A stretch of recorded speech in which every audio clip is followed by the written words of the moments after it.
In most locations across the country, apart from Sydney and Melbourne, property purchases are done via private treaty negotiations. So let's look at some of the conditions that you might want to include in your negotiations if you're not buying at auction. Welcome to Your First Home Buyer Guide, the podcast for first home buyers who want to get it right. I'm Megan and that was Veronica. We're both buyer's agents and probably old enough to be your mums. But that's a good thing because between us we've got over 40 years experience and we are going to share with you bucket loads of stories about avoidable mistakes. Together we're going to make sure that you get unbiased and real information that you can rely on so you can get where you want to be without missing a step. Now, we've got loads of great tips for you in this episode, and if you'd like more useful tools, head over to the website homebuyeracademy.com.au. There you'll find free checklists that you can download, a free mini course on how to price a property, and our Where to Buy workshop for only $39. Priceless stuff, really. Bargain. But before we get into the interesting stuff in this week's episode, here's the boring bit, the disclaimer. You, of course, know that nothing in this podcast is to be taken as personal advice. We always recommend getting the advice of an expert in their field of expertise. Now, we've done our very best to ensure that the content is correct at the time of recording, but things change. So check with the relevant government authority or your advisors to get the most up-to-date information.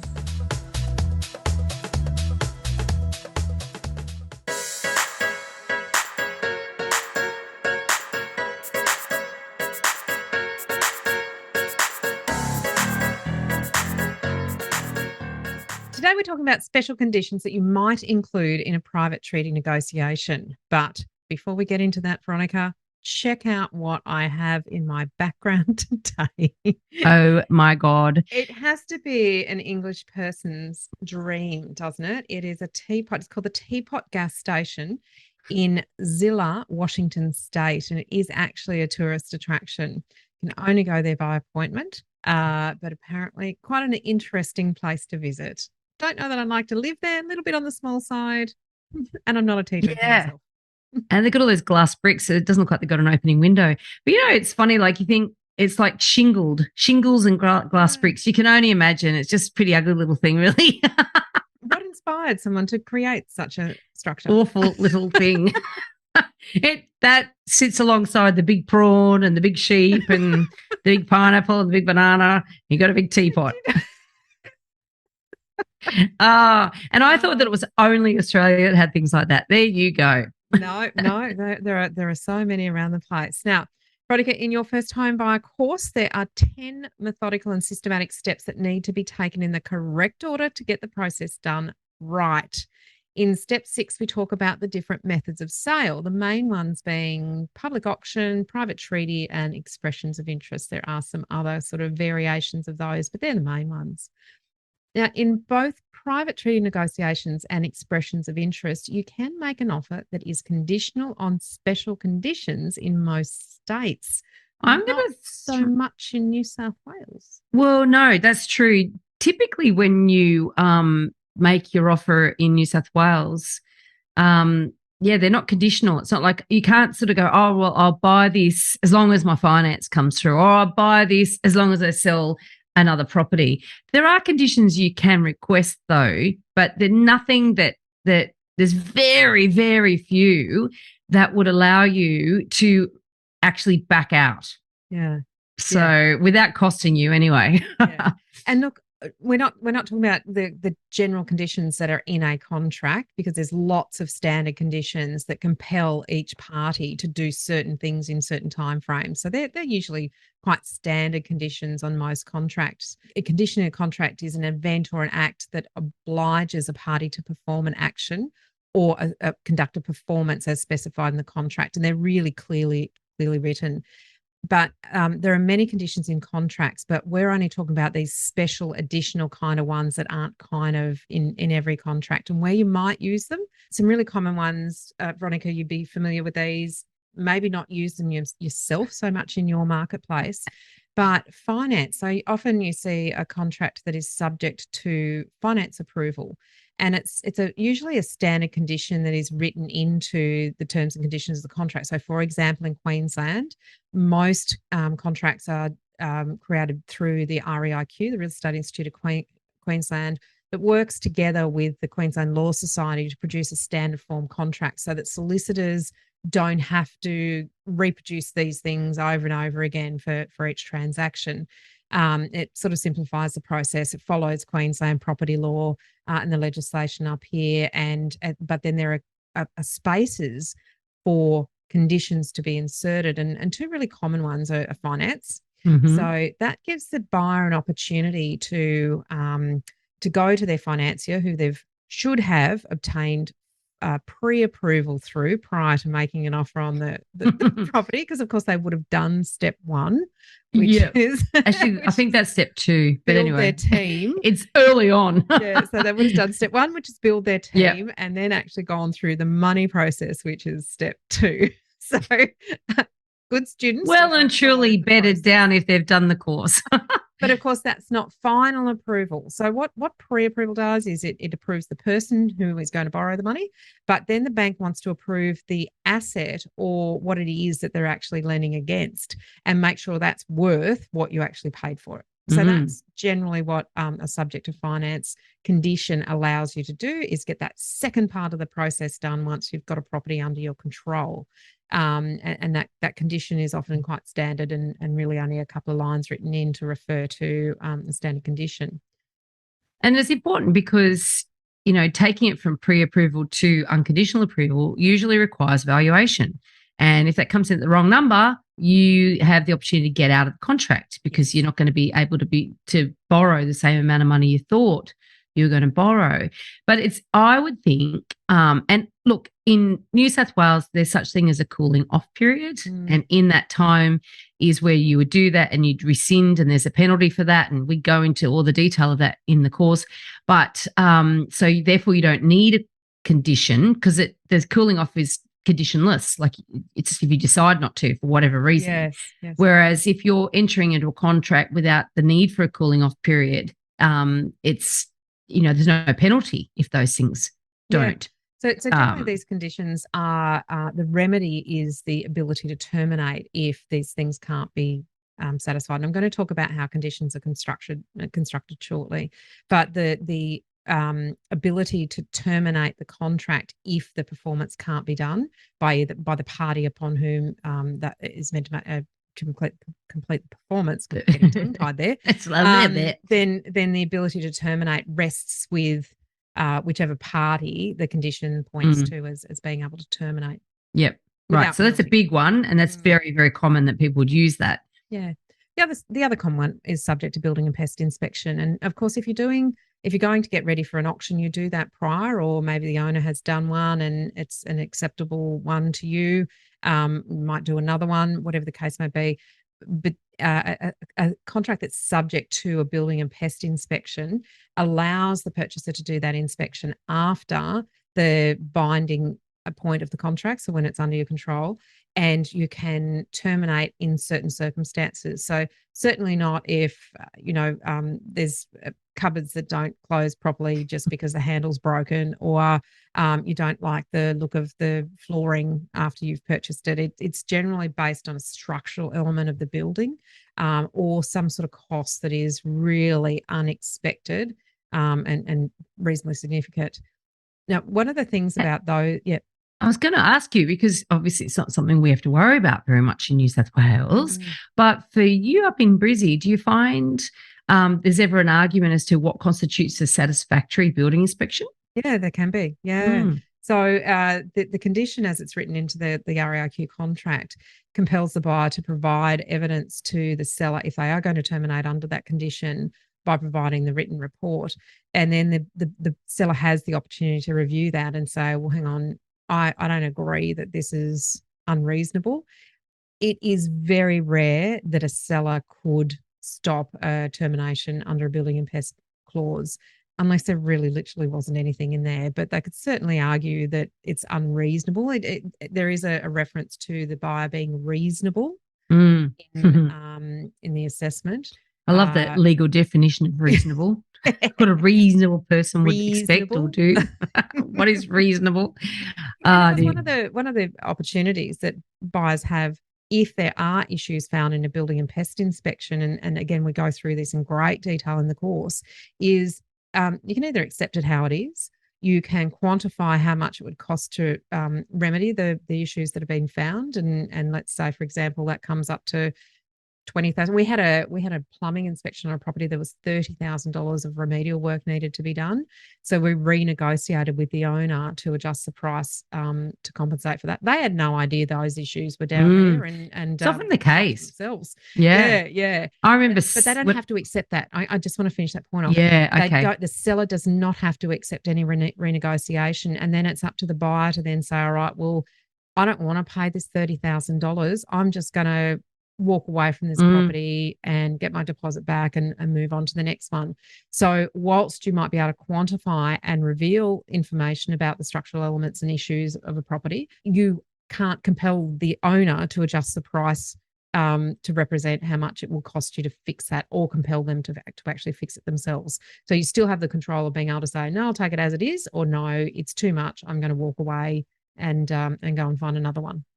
It's amazing how people ask, they sort of think that they're going to be able to use the building and pest inspection as some sort of big stick. And it's like, well, it's so unusual, really, that a reasonable buyer would use that, or a reasonable vendor would agree to it. But I remember when I was selling way back in the day, and there's one particular house that I was selling, and during the and it was passed in an auction, and so I was selling it after auction.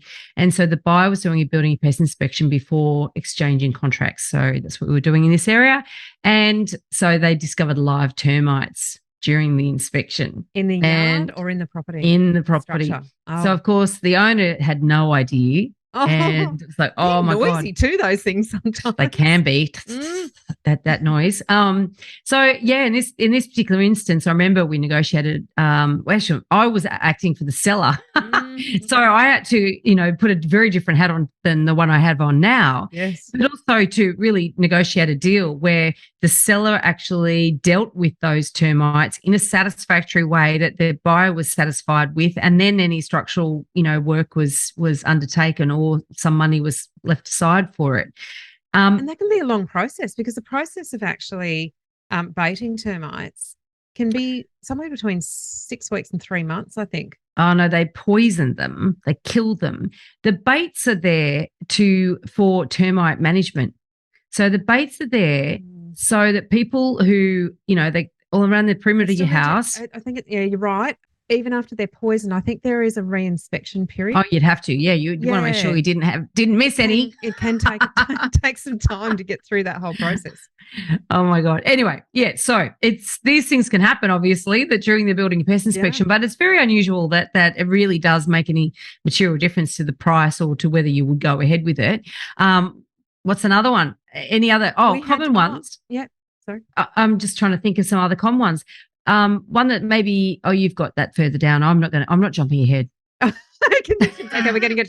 I just want to go back to the building and pest one. There's been times where buyers have been quite frightened by building and pest inspections, so they have to be written in really strong language to protect the liability of the inspector themselves.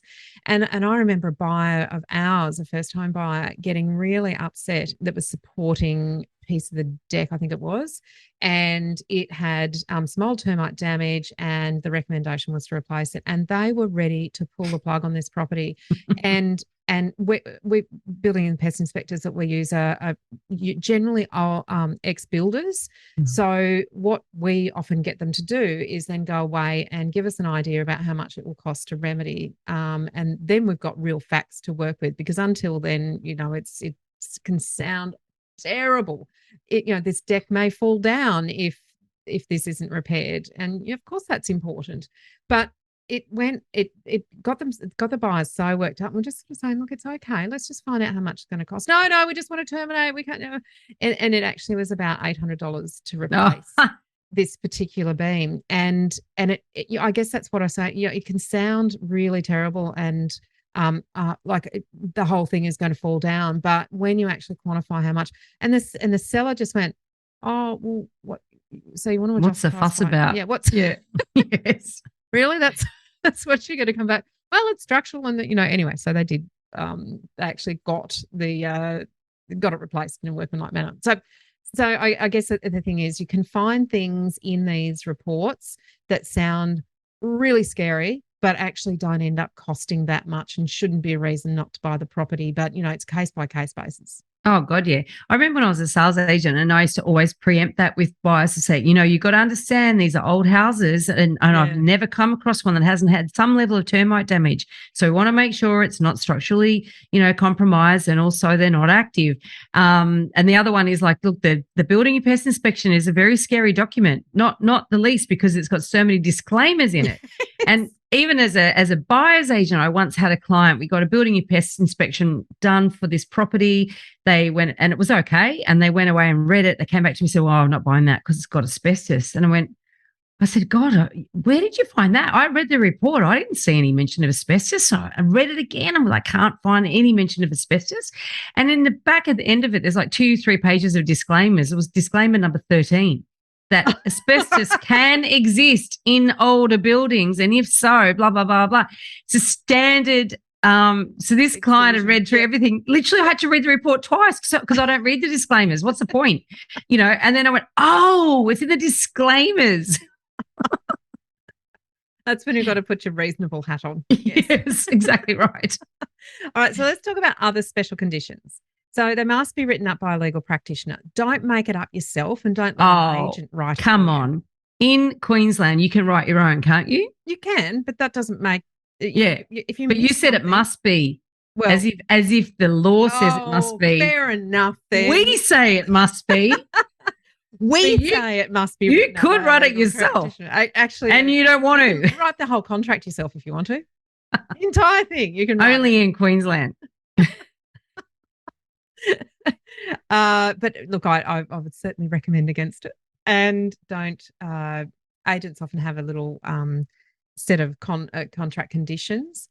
If they've been written by a legal practitioner, that might be okay, but you want to check they're actually looking after your risk and managing your risk in the contract if you're asking for the condition. Now, conditions might go backwards and forwards between solicitors before they're agreed. Just because your solicitor writes it one way, the other party's solicitor might say, look, we agree in principle, but we need to change the time frame, or we need to change the remedy, or we need to change how this process is going to be done. So they might go back and forth.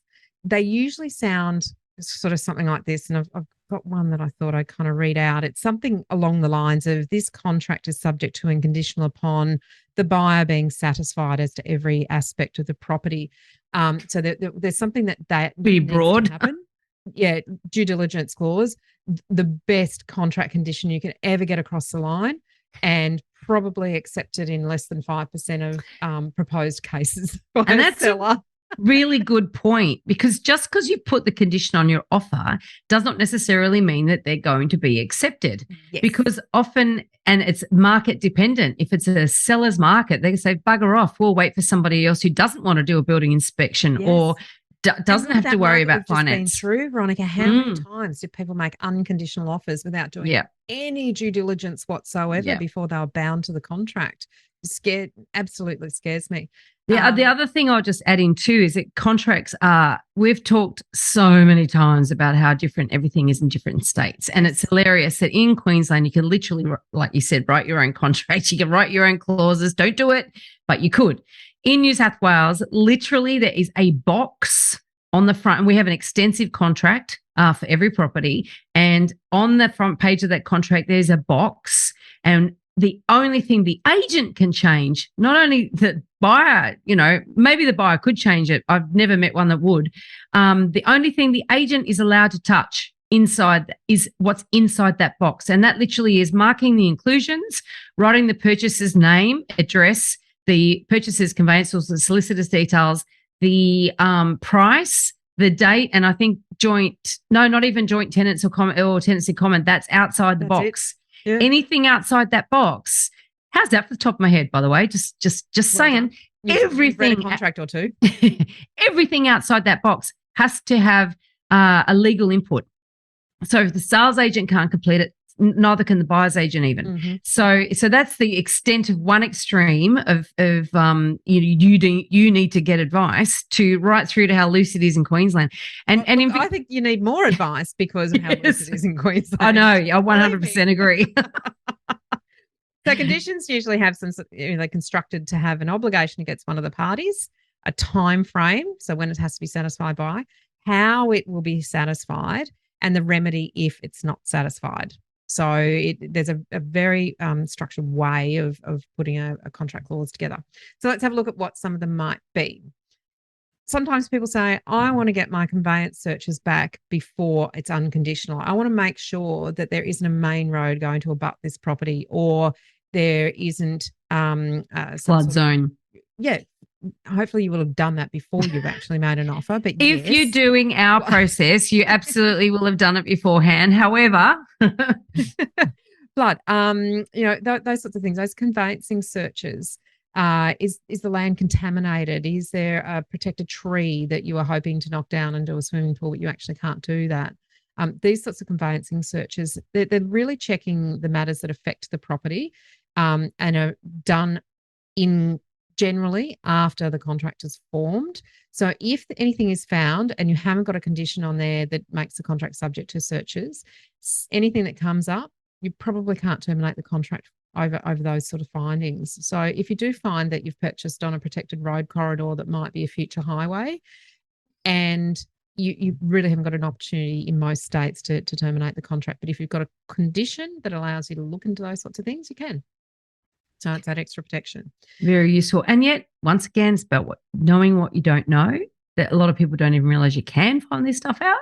So they wouldn't put the clause in. It takes time and money. That's the thing. It's not something that you can easily go, oh, well, let's look up, the Energex search, or let's look up the main road search. They are things that need to be purchased. You can purchase them. Council searches, you can purchase them, but it's usually part of the conveyance process, and the solicitors will then interpret them for you. Yeah, but you've also got to know that the information is there to be found so that you do actually put the clause in. So that's the problem, isn't it? And have for a lot of people. Yeah. And yes. And have it accepted. So you could put out 10, 20 clauses, in your offer if you want to, but you've also got to be commercial to make the offer enticing if it is a seller's market. Yeah, a lot of these you won't get across the line in a seller's market, but where there's less competition, they might you can be a little bit more thorough. So evidence of certification or approvals. This is one that you in New South Wales are part of your contract, I believe. Victoria. Only under certain circumstances. So only if it's Victoria, I think. No, not even. It's actually not a prescribed document anywhere, to my knowledge, that you have to prove that what you've built on there is approved. So there are things like if it's within the homeowner, an occupation certificate. Yeah, if it's within the homeowner's warranty period, you do have to have the homeowner's warranty certificate in there, but you don't have to have the occupation certificate. So it's one of those things that we're always asking for beforehand. But once again, and you know what? This is a good one because this shows also sometimes we can put conditions in contracts. Sometimes we can, but it does come down to market conditions. Yeah. So if we don't have an occupation certificate and we suspect, there's a bit of a chance that maybe they haven't been approved, we can make settlement contingent on getting that, but we have to get that agreed and put into the contract and blah, blah, blah. It's a lot more. It's not, it's a lot more convoluted. So it's not like you never get conditional contracts in New South Wales. It's just that it's really circumstantial, as in situational, and also really dependent on the market. And there's been times we've walked away from properties because we can't get it conditional on these. And these are really important factors, these ones. And generally the remedy doesn't involve a termination option. Absolutely it does. So what it means is this is a condition that has to be satisfied by X date. And if not, we can choose to go ahead or we can choose to terminate. So you can have a termination. Okay, there you go. Learning something new every day. But it's unusual, and even with an auction. But the thing is, once again, no seller in their right mind is going to go to auction with one bidder who's got a clause in there saying that they could terminate. Right? But if the market's slow enough, they'll do it. Good piece of advice. So why you would do this is to make sure all the improvements are legal. So I'll give you some Queensland examples. Adding a deck on the back of a 1920s Queenslander, you won't have any approval documents for the 1920s Queenslander, but there should be certification documents for the deck that was added. Building under a Queenslander requires certification, and sometimes certainly building approval, but development approval sometimes. So there'll be a certain set of documents if that's been done, and if they're not available, I'd be questioning whether you want to actually go ahead with that purchase, or have you paid the right price as if it didn't exist. Yeah. I often have that conversation with clients and say, look, well, I'm not so sure.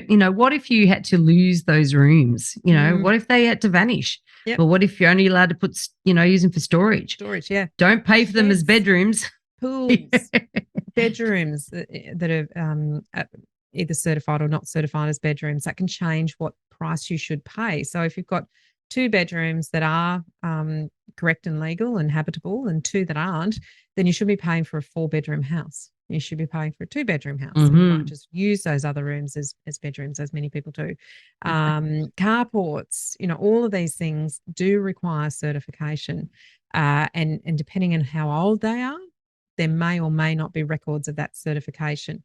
The implications for you as the purchaser, if you go ahead with a purchase and there are unapproved structures on the property, then you may be given a show cause notice by the local council and either have to get certification, which is very difficult, doable, but very difficult and very expensive retrospectively, or they can force you to tear it down. So they're also uninsured. So unimproved structures are not covered if you have, a total loss event. You won't be compensated by your insurance company for those unapproved structures. I always hate the idea of, somebody having to take the responsibility for somebody else's slackness. Yeah. They're a bit loose about how they got their building works done. It's like, oh, I don't like that. Do not like that being passed on. Sometimes it's just a piece of paper that the builder forgot to submit. Oh, yeah. So that's a really easy one to deal with if you can find the builder. Come across that so many times. We had a property that we bought actually for a client that we knew there was a sewer line running underneath the extension at the back, and that's not that uncommon, but you've got to get a document from Sydney Water saying it's approved and encased, right?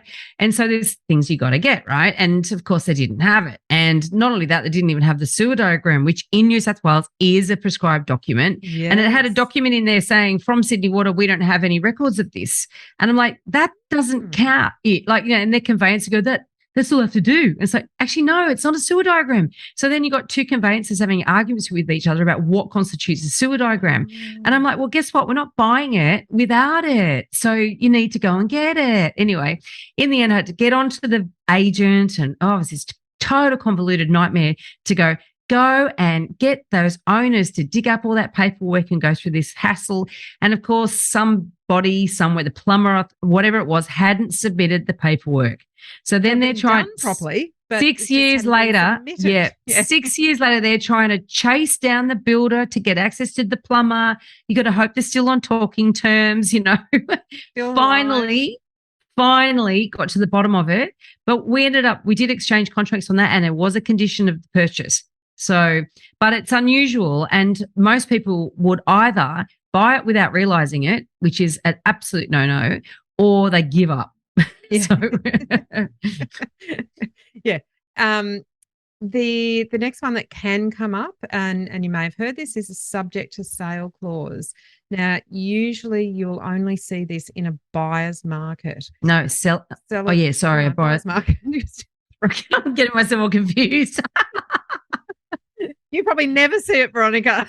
Oh, no, we never actually see this at all, ever. Yeah, so subject to sale is where maybe the owner isn't getting much interest in their property, and someone comes along and says, look, I do want to buy it, but I have to sell my house first. I can't actually do the purchase without selling, and I have to make sure that I get a buyer for my place before, but I want to make sure that you don't sell this to someone else.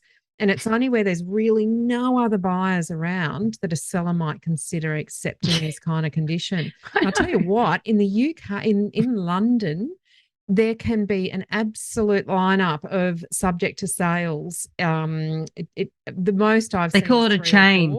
They have a chain in the Mm. UK, which is just so, but it must be so tricky to manage, Oh, where every single purchase is subject to the sale of right down to the very last one, which is usually the first home buyer who hasn't got anything to sell. So, their entire chain is dependent on every one of those properties settling.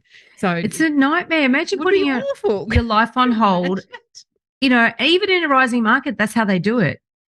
So it's like, imagine if prices are rising and you're stuck in a chain and you're just hoping against hope that nobody in that chain falls over, Yeah. because when they do, the whole thing collapses. They've got to start from scratch. Every one of them Oh, falls over. oh, And the reason that people might put this on a contract as a condition is so they don't get stuck with two houses. Not oh, yeah. there are not many people who could pay for two houses if they purchased, settled, and hadn't actually sold their original property. So it's making sure you don't get yourself into a bit of a financial pickle or have long bridging finance. I think they call it bridging finance now, but Yeah. where you're having two mortgages and banks breathing down your neck saying We sell get it. that We're getting property ahead of now. ourselves here, though, because your first home buyer guide, our first home buyers aren't buying subject to sale. They're But it, hoping that down the track, when they But when when they they're go and using buy a their stepping next one, stone, if you're yeah, using a yeah, stepping stone strategy, you may actually find that mm, that is the case. But what can happen is in a seller's market, a seller may agree to sell their property, but on the condition that they actually purchase something. so it's a It subject to flips purchase it, contract. subject to purchase contract. Yeah. Really rare, but can happen, particularly in a rapidly rising market where there's not much stock and not much to choose from. And they might do this. So it might say, yeah, I'll accept your offer, but it's going to be conditional until I have purchased something because I don't want to be homeless. So it's rare, but when there's not a lot of stock around, sometimes it is one that gets across the line. Now, often these types of conditions might end up with a sunset clause. And we did an episode, Veronica, that where we talked about sunset clauses. And it is something you brought it up. They're not in New South Wales. I don't, is that right? No sunset clauses in New Not for South brand Wales? new Not for properties. new. That's right. They do have some of these special conditions that uniquely that we have here. The clause can have a sunset clause within it, in the sense that you that's where your deadline comes in. This has to be satisfied by X date, otherwise all bets are off. Number 78. So if There you you want to go. know That's about an sunset interesting one. clauses, Yeah. go back So and listen to that one. So why the opposite? So whoever has put a condition forth, the other party can put a sunset clause on that condition that basically says if something better comes along. So say, for example, there's a contract for subject to sale. So, yep, I'll let you have this. You can sell your Yeah. house. But if I get a better offer, I'm going to give you 72 hours to either take that condition off and make it unconditional, or I can terminate the contract against Mm, you. So it gives them, you still have the surety that you've kind of got it under control, but they have the opportunity to say, no, something better has come along. So either go ahead and purchase or go and find another house. So really, really important stuff to get solicitors to look at, to draft correctly, to make sure that your risks are managed, and to be realistic. If you are, looking at, if you have got, you make an offer on a property and the seller says, yep, rightio, but I need to purchase, therefore you've got a subject to purchase clause on your contract. You really need to understand the implications of that because you can't get out of it unless you put a sunset clause on it. yeah. Yeah. So, It's this. and Yeah. that's a complex thing to Very. put together. We Yeah. can't even wrap our heads around buyers markets, sellers markets, let alone trying to put clauses in contracts I'm with just sunset stumbling clauses. over the concepts there. The mouth just isn't working as well. Yeah. This next condition, I've never heard of this one before. You haven't? No. Yeah. We use this sometimes when people are interstate or overseas, and it's a personal inspection. So it might be that it's a market that's moving quickly, or they don't want the expense of coming over from Perth or Sydney or whatever the case may be to actually personally inspect the property. We might have done Zoom walkthroughs and videos and photos and all those sorts of things, but they still want to actually put their feet on the ground, but they don't want to spend a couple of $1,000s to bring the family over if they don't know if they're going to actually be able to purchase the property or not. So a binding contract can be created subject to a personal inspection. Mhm. by a certain date on certain conditions, with the seller being a purchaser being able to terminate if they're not satisfied with the condition. It's a rare one, but it's important if you are buying a property sight unseen that you either have thoroughly have it inspected by somebody who is an expert and is looking after your interests, or you have a subject to the personal inspection clause on there as an option. So talk to a solicitor about that if you're buying interstate or overseas, because you certainly don't want to be buying just off the photos or the marketing material. Oh, definitely not. Definitely not. And usually that's within a couple of days. So it's not a long clause. It generally is, get on the plane that day if the contract comes together. And you think too, you're always going to be thinking, is the vendor going to take it off the market for this? Like, so your offer sometimes has to be a bit higher if you're going to put a clause like that on there. That's a really, really good point, Veronica, because these are risks to a seller. So having a condition on a contract that allows termination is a risk to the seller. So often the way that they will accept that risk is to say, all right, well, I want a bit more money in compensation for that. Yeah. And then you've got to be careful that you're not overpaying. No, it's a minefield, isn't it? It's a minefield. But again, I guess the idea of this episode is to open your eyes as to other things that might be possible. And there's a whole plethora of other conditions that might be, maybe getting settlement period or settlement periods or rent backs or early possession. There's a lot of different things that you can. This is just to open your mind to some of the things that you might be able to think creatively about, and sometimes actually. Putting a condition on a contract that suits the seller can help you buy it for less money. Or can give you the advantage so that they'll do the deal with you in a hotter market. But sometimes some strange inclusions and exclusions are special conditions as well. Sometimes people like their bedspreads that match the curtains and they want to take the curtains with them. I know, you go, wow. Normally be an inclusion. Are you moving into a house with exactly the same windows? Size windows. That's amazing. Or the dishwasher. It was given to me by my auntie for our wedding. Are you kidding me? Seriously? Sentimental about it. In the hallway. 10-year-old dishwasher? Heirloom, and they're going to stick a bayonet fitting back up there. I had one client who bought a property and there was this agreement to take off. They had this awful sort of, it was a metal eagle. And it was hanging out on what looked like a flagpole stuck out the side of the house, right? Now, the exclusion was the eagle and the flagpole and the pole the thing was on. And to be honest, I noticed the eagle was gone. I didn't notice the flagpole was still there. I don't know, it just sort of blended in. I didn't notice. And our clients were quite put out that the pole was still there. And I'm like, you can put whatever you want on that pole now, No, we don't want the pole either. Didn't want the eagle, definitely don't want the pole. So there's a little bit of argy-bargy over that. The vendor did not want to take it. It's like, well, it is a condition. We once had it was a very complex negotiation and got down to the nitty-gritty of things. And, pot plants can sometimes be something that someone says, there might be some beautiful large figs at the entrance or something, and that might be negotiated in or excluded or whatever the case may be. We had some buyers who there was a particular pair of pelicans statues in the yard that were to be an exclusion, and they wanted those included. So that needed to be a special condition of the contract. They were to remain there. Some people they start fighting over a pair of those flamingos made out of old tires, in your front yard. Oh my God. Or a gnome. Look, we haven't really gone into inclusions and exclusions in terms of fixtures and chattels, because there's a lot in the course about that sort of thing and what to make sure is stated very clearly in the contract. But there are also other conditions that you need to really think about, is making sure that the dishwasher is still there, because in Queensland, because they're not screwed in, they're actually not technically a fixture. Yeah, so unless it's stated as an inclusion, they can take it. Whereas an air conditioner, they can't. Oh my God. And they can take the remotes. It's so bizarre, isn't it? I know I've seen some bizarre lists of inclusions that you just think, oh my God, they're a bit anal. But when some people they itemize everything, it makes me worry about what they're going to take. So I've seen bathroom vanities taken and stuff like that. You go, what the hell? Why would you take a bathroom vanity?